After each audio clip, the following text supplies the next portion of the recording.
even World Bank, IMF, they are also publicly recognizing that India is going to be fastest growing economy of the world. As we enter into Amritkal period, what will be the wealth creation opportunities during Amritkal period? If in all other factors, India is superior. India commands almost one of the best world's ROEs. It is now globally recognized fact that India is going to outpace world in terms of growth. Then India deserves to command a superior multiple. After years of tight liquidity in the system, the new governor is very pro-growth. The kind of measures which he has announced, including CRR cut, interest rate cut, and from liquidity deficit, the country is now almost, I would say, 2.5 to 3 lakh crores of liquidity surplus.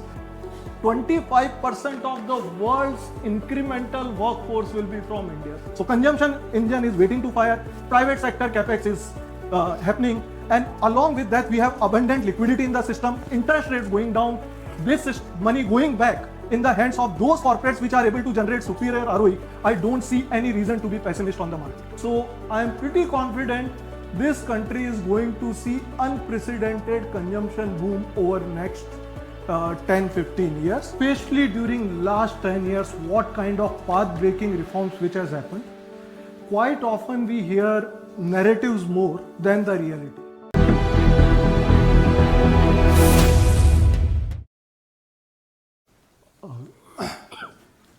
So my topic is, as we enter into Amritkal period, what will be the wealth creation opportunities during Amritkal period? So during this next 20-25 minutes of presentation, I will run you through that over last 20 years, how India has traveled, and especially during last 10 years, what kind of path-breaking reforms which has happened. Quite often we hear narratives more than the reality. In fact, even today when market has already hit all-time high just couple of days back, and if one goes through the news flow of last maybe 6 months, 12 months, most of the narratives what we were hearing, we were focusing on the so-called tweets of Mr. Trump. We were focusing mainly what kind of tariff he is going to put on India, whether that tariff matters to India in a significant manner or not, that doesn't matter, but we used to focus more on that. The other thing we always used to say that hardly there is any capex happening on the private sector side. Public sector capex is happening, but private sector capex is not happening. In fact, just a previous speaker, Mr. Anand, he has beautifully presented that how the private sector capex has gone up from around 6 lakh to 11 lakh. In fact, last year private sector capex was higher than public sector capex. But still the narrative is private sector capex is not happening. Over the same period, like the other narrative is that we always compare that today's price to earning multiple with 2008 price to earning multiple. We always say that India is an expensive market, and we just do a unifocal thing, price to earning multiple of India vis-a-vis price to earning multiple of China and other emerging market. Price to earning multiple, if you see for China, maybe 13, 14, India maybe 21, 22. But market is not just price to earning multiple.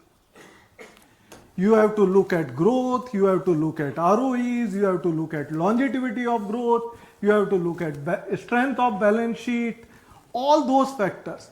If in all other factors, India is superior. India commands almost one of the best world's ROEs. It is now globally recognized fact that India is going to outpace world in terms of growth, then India deserves to command a superior multiple. And in fact, when this kind of growth trajectory happens, like I am going to talk about like few of the data points also once we move through the slides, I think few of the positives which I would like to mention. Over last 1.5 years, it has started from union budget. The narrative was that the government has made a significant cut in their spend. But at the same time, government has given 1 lakh crores of extra money to the taxpayers to spend in the economy. And in fact, government has also clarified that time that they do not have execution engine to spend beyond 10.5, 10.8 lakh crores. The kind of multiplier effect which this 1 lakh crore is going to generate, along with consumption coming back to the economy, along with private sector capex coming back, all these are chain reaction. Post that, I think there were a series of geopolitical tensions, but I think our focus was mainly what kind of tariffs Trump will impose. So Trump has first started, and in fact he has surprised everyone, because all of us were expecting that India will be preferred trade partners and India will get preference over China. But on the other hand, he has imposed 25% tariff, and on top of it he has added another 25% as a penal tariff because India was buying Russian crude oil. So market was focusing on that, and I think 10-15 days after that announcement, our Prime Minister, he has announced, I think during his independence speech, that time he has announced that there will be a significant reform on GST. The kind of money, see, one is Indian tariff, one is US tariff.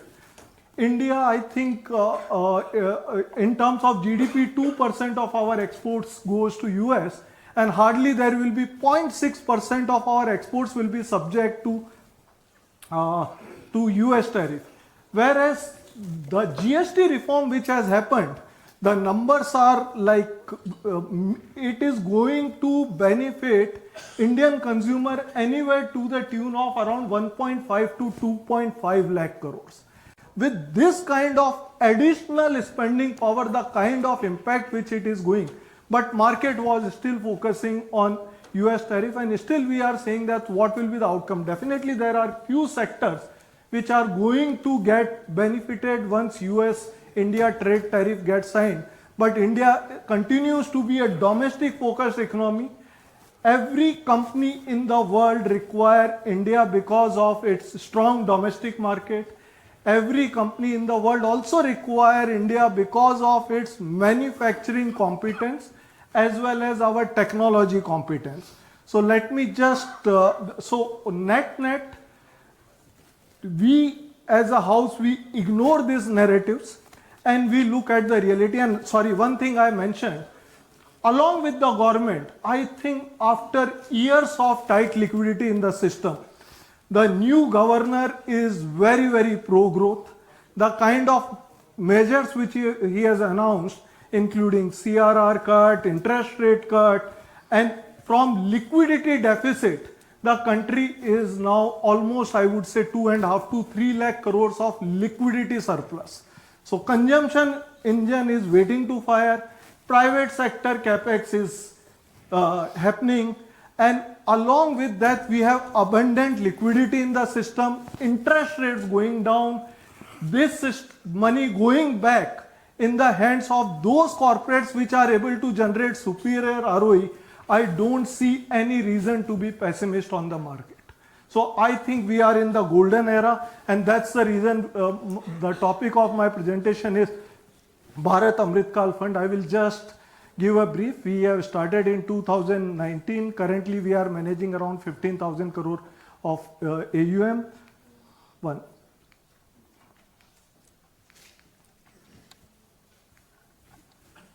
Excuse me. Yeah. I will just skip this also. I will skip this. I will quickly move to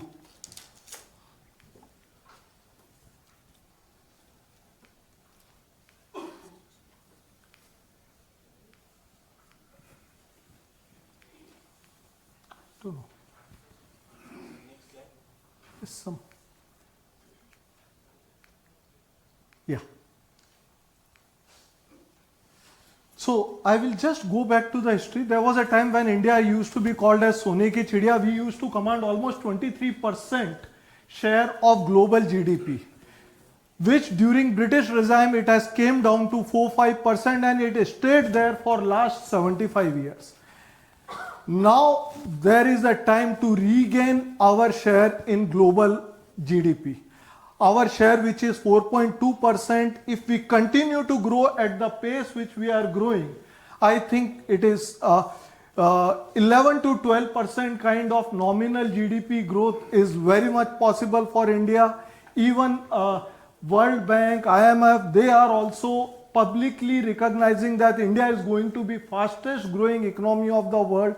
And with this, our GDP is going to grow up from 4 to 29. Our per capita GDP is likely to go up from sub 3,000 to almost 18,000. And whenever this kind of journey has happened in other countries, like our team did study other countries, whenever this journey happens from a underdeveloped nation or from a developing nation to a developed nation, there will be immense wealth creation opportunity. And we would like to cover some of the spaces where we see this kind of wealth creation opportunity. In fact, this I have briefly mentioned. The kind of reforms which has happened in this country over last 10 years, it's never before we have seen these kind of reforms since independence. And each and every reform is a path-breaking reform. First one is GST. Like, imagine 10 years back, whether anybody could have lent money faceless to MSME sector.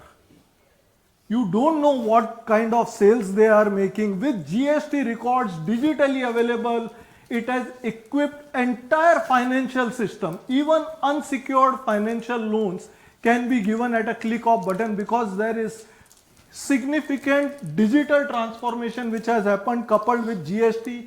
And IBC is again a path-breaking reform. In 2008, we quite often compare that 2008 mein, the banking system and financial system has peaked out. But that time our banking system was running with almost 8 to 10% GNPA. Forget public sector bank, even top-notch corporate lending banks were also having that kind of GNPA. Today, entire banking space is running below 2% GNPA, including public sector banks. So thanks to IBC, then we had RERA, we had a series of manufacturing reforms in which PLI is one of that, and along with that we had series of infrastructure reforms. So we call it that 2014 to 2024 was a period when a strong foundation was laid for next phase of the growth. And along with that, there has been a significant change in how we were thinking. Like, gone back are the days when we were always talking that paisa nahi hai, kaam nahi ho sakta hai. No longer we are hearing that any project getting stuck because of lack of money. So we have started working in non-constraint environment. Our thinking has changed from linear incremental to exponential. We have started finding our own unique solution rather than looking to the Western countries, whether it is COVID vaccine, whether it is satellite, whether it is our missile system. Recently, India has surprised the entire world by their indigenized defense missile weapons. In fact, entire world was surprised looking at the technology of India. And along with that, I think the respect where Indians or made in India has started getting, so that has also resulted in complete change of our global stature and perception. And like few of the strengths which I would like to mention, and I would cover in the subsequent slide. We are youngest population on the planet, and we continue to have this advantage for next 40-50 years. One thing which we used to consider as our liability, that our population is too high, this has started being looked as our asset. And along with that, I think Indian entrepreneurs are one of the most aspirational creatures in the world. In this slide, we have carefully shortlisted 7 megatrends. Few of that, I think I have covered that India will remain youngest for next 50 years. And there is a big difference between median age of India, which is 28 versus 38 of China. 2/3 of Indian population is going to be working class. And the maths is reverse in the Western world, where more than 50% of the population requires retirement benefits. 25% of the world's incremental workforce will be from India. That's a big, big advantage. And India is going to play a big role as a factory to the world, the way that China did over last 30 years. And along with that, India is also playing a major role being office to the world. Today we are having around 1600, 1650 GCCs. This number is likely to go up anywhere between 2,800 to 3,000 over by 2030. And when like you are having 2/3 of population working class, you are playing a big role being factory to the world, office to the world, consumption boom is a natural outcome. So I am pretty confident this country is going to see unprecedented consumption boom over next 10-15 years. And along with that, I think one of the narrative which was being built, that AI is going to disrupt Indian IT sector. I think in IT sector, this is not the first time that there is a technology revolution which is happening. Like from traditional computer to internet to the cloudification, in all the eras, innovation might have happened in the past, but Indian companies have played a major role in taking that innovation to masses. Even in pharma sector, innovation does happen in the West, but Indian pharma companies they play a major role in terms of selling affordable generic medicines to the world. I think in AI also, based on our communication, in AI world, the opportunity size for technology will grow multifold, and there will be huge requirement of creating entire ecosystem. It is not that AI can talk to all your unstructured data and give you solutions. Somebody has to put that data in a structured fashion. Somebody has to put an agentic engine on top of it. I think India will play a major role there. Along these seven mega trends, we have identified 5 sectors where we see immense wealth creation opportunity: BFSI, manufacturing, services, exports, consumption, and infrastructure. BFSI, we did study last 20 years of journey of our BFSI sector. In fact, last 20 years, I myself was surprised when first time I have seen, despite of all adversities like from dot-com crisis to Lehman crisis to IL&FS, political logjam, COVID, despite of that, the formal credit book of the country has grown from 125 billion to 2.5 trillion. And in current enabling environment, I think 25x kind of growth may be conservative. But within total credit, we believe that MSME credit, mortgage credit, asset management and protection business, both life insurance and general insurance, will grow even higher than that. And if one can select 1 or 2 leading or emerging player in these spaces, there lies a huge wealth creation opportunity. And in fact, all these enablers we have highlighted. This is just like one of the things. If you look in hindsight, these number looks unbelievable.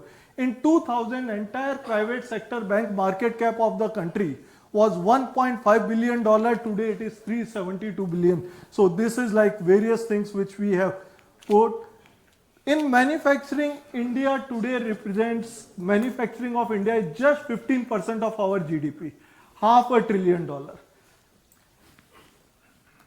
I think for any country to prosper, they need to have their own manufacturing, which government has realized, and that's why government has put a target to take this number from 16% to 25%, which means that our manufacturing GDP will go from $500 billion to $2.5 trillion, which is almost 6 times increase in next 10 years. And within that, few of the sectors are likely to even outgrow the entire manufacturing sector. If one can identify those sectors, and within those sectors, 1, 2, 3 companies which are likely to create wealth around that. In terms of some of the enablers, we already talked about government reforms, cost competitiveness. I think India has achieved cost competitiveness even vis-a-vis China. Labor cost is 1/3 of China, power cost equal to China, and India offer lowest income tax rates. Anybody if he wants to set up manufacturing in India, which is at 17%. And along with that, India also offer a unique advantage of a strong domestic market. Tesla, Apple cannot afford now their absence in the highest growing market like India. That's why Apple is also putting manufacturing space in India. Right now it may be just assembly of phones, but the same thing has started when Maruti first time came to India. 90 to 95% of equipments used to be imported, and today the reverse thing is there, 90 to 90, and same thing we see even on the electronic side. It starts with assembly and thereafter the ecosystem gets developed. So like these are like few of the sectors. I will just read one of that where we have just put, like, if I talk about chemical, which is 50 billion today, we expect in next 10 years it will grow to 330 billion, which is almost 6x kind of increase. And if you just scan the chemical sector, almost each and every well-known company has done good amount of capex, whether it is chemical, CDMO, pharma, healthcare, even auto ancillaries. Good amount of capex. Many of the companies have their capex number over last 5 years is higher than their lifetime capex. That is the kind of investment which has happened, and operating leverage will follow. I think I already spoke about AI, but one of the distinct opportunity we are seeing, IT exports of India in 2000 was just $4 billion. Today we are close to 230 to 250 billion dollar. 4 to 230 to 250 billion journey we have traveled. Similarly, ER&D space, which is like automation of plant, machinery, cars, medical equipments and all that. So there our size is just $47 billion, and there is a huge global opportunity. So we believe that there is a big opportunity even on the ER&D side. Along with that, we believe that many of the new services sector will emerge along with IT, ITS, like tourism, education, space and all. Within infrastructure, we see during Amrit Kal there will be much higher opportunities, like airports, 100 during last 23 years, we believe 250 plus. So even on the infra side, we see good amount of growth. Only thing which we need to do is identify companies with right balance sheet, right execution skills, which can grab, even if they grab a portion of this opportunity, there is opportunity of large wealth creation. In consumption, I think Anand has also presented this slide. So as our demographic move, like just to read some numbers, in 2005, only 1.7 crore of population of India was earning more than USD $8,000. Today it is 7 crores. 2030 it will be close to 18-19 crore, and that is equal to the population of many of the nations. So kind of spending which this population is going to do, and that's the reason we are not that positive on staples, but we are positive on consumer discretionary, and along with healthcare, consumer durable, I will put even auto in the consumer buckets, especially the PV of auto in the consumer bucket. And this is just again that if anybody looks at the profit of India right now, it is in 24 India's profit, listed profit pool was 177 billion. Our market cap was plus minus 4.5 trillion. This profit pool we expect by 2035 to grow to 1 trillion. And that time also India will be a growing nation. So even if one assigns at 20 time multiple, we are clearly seeing a journey of 4.5 trillion to 20 trillion here. And in terms of flows, I think one of the narratives FIIs are selling. But other thing is that today we are getting monthly SIPs of 30,000 crore. Despite of record FII sellings, our market is all-time high. So if one look at global liquidity, because those FIIs kept on selling, their underweight on Indian market continues. India's market cap to global market cap their weight is significantly lower. Our expected weight to global market cap is 6%. It means just to match, they have to, sooner or later, they have to come to India. Otherwise, they will miss in the alpha creation opportunity. And if this happens, we see 1.5 trillion of incremental flows from them only in next 10 to 12 years. India's equity participation is just 5.8%. If it goes to 10%, which is possible and practical, I think it will happen earlier than 2025, the way the demat accounts have gone up. So we will see another 2.3. So 2.3 plus 1.5 is equal to our market cap currently. So that's the reason these kind of primary issues are getting absorbed, and still market is all-time high. So net, and one other point which I would like to mention, I think we are a strong believer that current account deficit of India is temporary now. India has already moved a lot in terms of current account deficit. Sooner we will see India consistently delivering current account surplus. And wherever in other parts of the world it has happened, whether it is South Korea, Japan and other, significant wealth creation did happen, and I think very soon we will start seeing consistent appreciation of INR vis-a-vis depreciation. So this is another thing, hypothesis which we are having, and I think this is just a maths that if one invests 10 crores and let it invested for during Amrit Kal period, and if this money can compound at 18% CAGR, the compounded value turns out to be 450 crores. And why we believe 18% CAGR is possible is that even if I take Nifty at 20x PE, it becomes 1,08,000. And we are firm believer that Nifty, with this kind of reforms, this kind of tailwinds, longer term, I don't know what will happen in next 3 months, next 6 months, but if market goes down, it is good for long-term investor because they will get opportunity to buy a long-term compounding asset cheaper, and it will significantly increase the CAGR for them. And in fact, if you just see the difference, if you compound that money at 16%, the end result is 300 crores. 18% gives almost 50% higher, which is 450 crores. So means if market falls and gives you better opportunity, I think it is good. And with this is the closing statement, that most people overestimate what can be achieved in 1 year and underestimate what can be achieved in 10 years. And this is just a glimpse of our funds. So we have multi-cap, flexi-cap funds, where 40% is into large cap. We have started our journey in 2019, and with Capital Compounder Fund, which has delivered since inception CAGR of 21%. Similar replica we had in AIF, which has delivered 25% CAGR.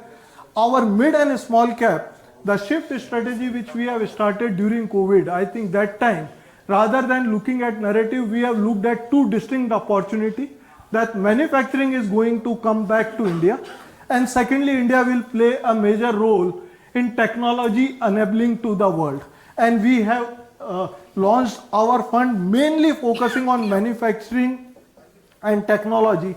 This fund post expenses has delivered 36% CAGR return since that time, and it is not only that in the first year since we have entered low, it has. So even today this fund is delivering superior returns.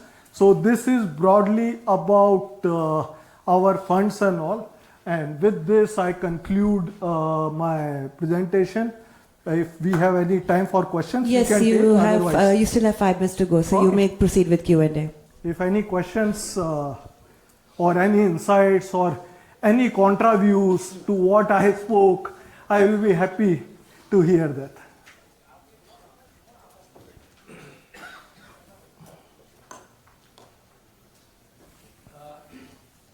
FIIs are moving out of the that they are pouring money into private equity. So what is your view on that? What should be our strategy? See, I think two things. Definitely, there are green spots, or there are like when you invest in the unlisted company, at times you can get a very good company, good management, good balance sheet at a reasonable valuation. But right now, the way we are seeing that pre-IPO companies or unlisted companies have started getting higher valuation than the listed companies, because I think it has become more of a fashion investing in unlisted companies. So I think 2 years back, definitely it was easier to spot opportunity because those guys didn't have access to liquidity. But right now, if we talk to like unlisted companies, there are 5 investors sitting and waiting to grab that opportunity. So I think you have to be very, very careful when investing in unlisted and private sector. And your question was that FIIs are pulling out money from listed space. I think it depends what kind of mandate they have. If they have a mandate to invest in the listed space, they will do that. And if they have a mandate to invest in the private sector space, but generally these guys, they are very, very careful, choosy investors. Like they take almost 6, 8, 12 months of research. Like many of the private equity funds, when they invest, their yearly investment may be 1 or 2. It means they spend considerable amount on researching that companies. Vis-a-vis public sector companies, I think ample research is available in the public domain. You get easy access to the management. You get a credible track record. So I think the private sector investing and is a game for different breed. I'm not talking about an individual level, through the advisor or through the AIF or PMS. Yeah. No, I think then you have to choose your advisor just because in last 3-5 years you have got good outcome. Because I think the scenario that time vis-a-vis scenario right now is quite different. But yes, in every market there is opportunity. Even today there may be some unlisted names. You have to carefully select your advisor, investors, understand his investment philosophy, understand what kind of research they do, what kind of forensic they do. Like at Carnelian, whenever we look at the company, first thing we look is the forensic of the companies, whether the reported numbers represent the true and fair picture of the company's balance sheet, cash flows and all that. So those capability, if it is there, I think there may be good opportunity in that space also. Sir, I have a question. Sure. In one of your slides, you have mentioned electronics as a sector. Yeah. And EMS. it is going to give multifold returns. Yeah.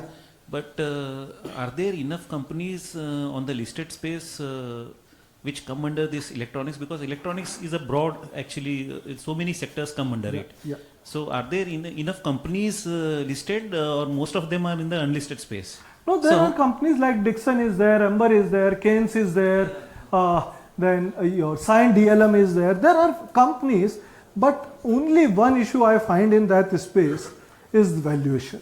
With the whenever like this fashionable name comes like EML, defense, though I would say companies will do well, growth will be good, sector will do well, but what about valuation? If already you are paying next 3, 4, 5 years of growth, an exponential growth multiple right now. So Dixon almost trades at 60 multiples, and all these companies which you mentioned, they almost trade around 40 plus kind of multiples. So as an investor, so are we better off buying companies in the listed space or on the unlisted space, where the valuations are much lower compared to these companies and almost similar spaces? But you need to figure out the similar quality companies like Dixon and Ember in the unlisted space, and I doubt that in unlisted space also you will get something very, very cheap in today's world.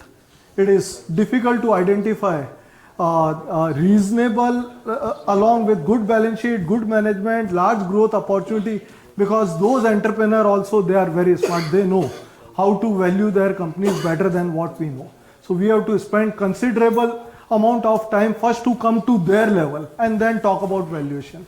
So other than valuation, we are positive on the space, but valuation is something which is keeping us on back foot, because a slight disappointment can lead to huge correction. Like just take an example of Trent. Trent is a fabulous company, but just 1-2 quarter of disappointment, what has happened to the stock? And still people are figuring out that whether it is a structural thing or it is a temporary thing. If it is temporary thing, it is a good time to invest. But if it is a structural thing, still more downside may be possible. Thank you, sir. I had another question. Here.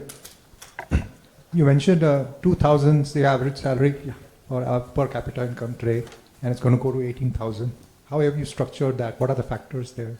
Can you speak to a little bit in detail? Yeah. See, our simple thing is our real GDP growth. We believe in long term. The way India is going to grow, it will be close to 8%, and India will always be an inflation country. Even if I take 4% kind of inflation, I think 12% kind of nominal GDP growth is possible. If you take half to 1% kind of population growth, you can compound per capita income at around 11-12% kind of nominal CAGR. So that's the maths behind that. Yeah. Hi, sir. Thank you so much for the presentation. It was a great presentation. Thank you. But, returns in the equity market get made from earnings growth, right? So just wanted to check what's your thought process on the earnings growth and which sectors, probably this growth is going to come from. Sure. I think our view is that last few years, or especially last year, we have seen good amount of downgrades and good amount of slowdown in earning. And with all of these things, liquidity, lower interest rate, bank balance sheets in place, as well as the consumption thing coming back. So I think that we will see now sequential improvement in earning growth trajectory here. If overall GDP is likely to grow at 12% kind of nominal GDP, I think corporate earning can easily deliver 14 to 15% kind of earning CAGR. So that is, and on top of it, with this kind of earning growth, definitely there is a scope to identify opportunity where you can grab both earning growth and valuation re-rating. So if you can do that, it is quite possible as an equity investor, you can target growing your wealth at 18% CAGR. Just a follow-up question. Yeah. What would be the weighted average earnings growth of your own portfolio companies that you have identified? I think I skipped that slide. I will just take you, and we have highlighted that, and this is one thing which we highlight. This is our Bharat Amritkal CAGR of earning, which we expect. We expect the earning of our portfolio to grow at 21%. ROEs of our portfolio is 18%, and leverage debt to equity ratio of our portfolio is 0.1, and that's why our endeavor is to create a portfolio which is faster, stronger, yet reasonably valued, and that is the real alpha. We always look at outcome based alpha, but if you can really curate a portfolio which can deliver a superior earning growth, better ROE and lower risk, I think sooner or later alpha will come to you.